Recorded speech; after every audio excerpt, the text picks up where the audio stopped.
as Adams is still alive, he's a threat.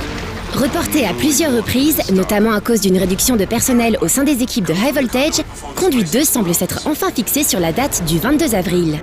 Suite du premier épisode baptisé The Conduit et également sorti sur Wii, Conduit 2 semble porter un peu plus d'attention à sa trame, comme nous l'explique le directeur créatif Eric Nofsinger.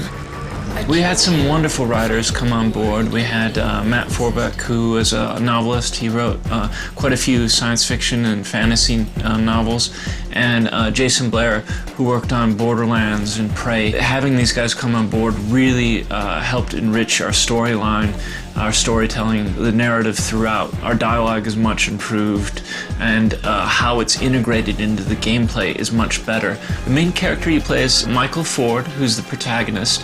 He's a Secret Service agent that is chasing after John Adams.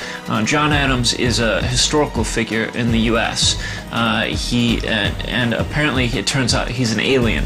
He's been pulling the strings of the United States government for hundreds of years. And at the beginning of the game, you follow him through this portal, this conduit, through locations unknown. You're not sure where you are at first, but it turns out you're on an oil derrick in the middle of the Bermuda Triangle. And from there, you go to the lost city of Atlantis, which becomes your hub. You get to go to all these great locations throughout the world. You get to go to China, Siberia, Agartha. You get to go to London and all these interesting, diverse locations worldwide. Conduit 2 appartient donc au genre FPS et met évidemment à contribution les fonctionnalités de la Wii. Un choix de support pour High Voltage qui n'a certainement pas été facile, compte tenu de la concurrence plutôt rude dans ce domaine, notamment sur les deux principales consoles HD.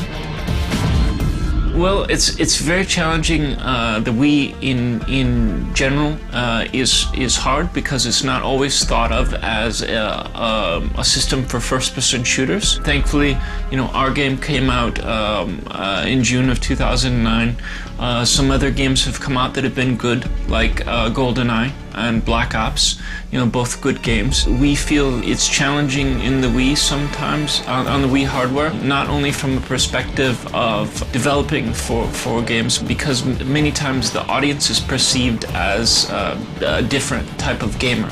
We think that that's maybe not accurate, that there are many people that would be willing to try a first-person shooter that have never played one before, and there are many people that have a Wii that they just don't have enough really good quality products to want to play on it. There's mainly dance games or fitness games and these kind of games, and those are good. The Wii is the first game system my mom owns, and it's wonderful that it's opened up this new type of gaming to new gamers, but that's not so much for me, it's not so much for a lot of my friends who have Wiis but don't have a lot to play for. To play on it. This year there's not a lot coming out.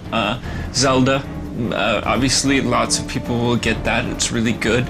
I hope people will get the Conduit too. Other than that, there's not too much that I'm looking forward to. I hope there's big announcements at E3 because I want more games, and I think that the system and the people that own the system deserve it.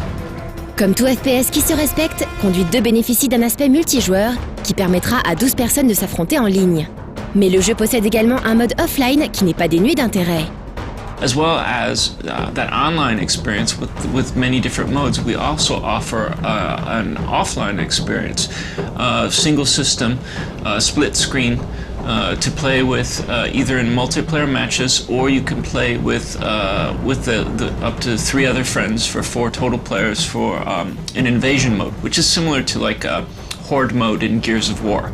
Arcadey, wave after wave of enemies, and you earn coins, you earn credits that then you can apply, like other achievements in the game. You can apply that to unlock new weapons, unlock new armament, perks, these modifiers to your player character to be able to do things better, do more damage with certain types of weapons, or be more stealthy, or be able to run without getting tired. And lots of these neat modifiers in combinations make for some really unique and diverse, deep gameplay elements. Les différentes armes et autres gadgets de Conduit 2 ont été l'objet d'une attention toute particulière. Un exotisme et une originalité dans les armes que l'on ne trouve effectivement pas dans tous les FPS et qui semblent susciter pas mal d'enthousiasme auprès de l'équipe créative.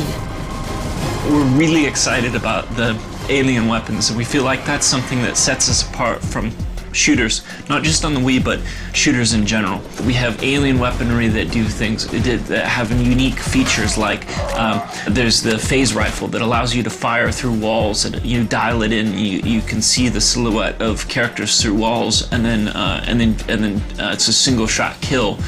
For multiplayer, they see a little icon, they know somebody's targeting on them, but they don't know where it's coming from, so they have to kind of scramble out of the way quickly. It's a lot of fun.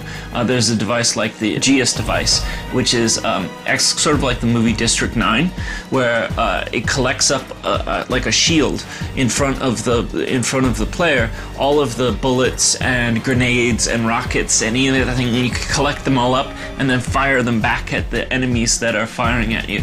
So it's again a very different style of gameplay.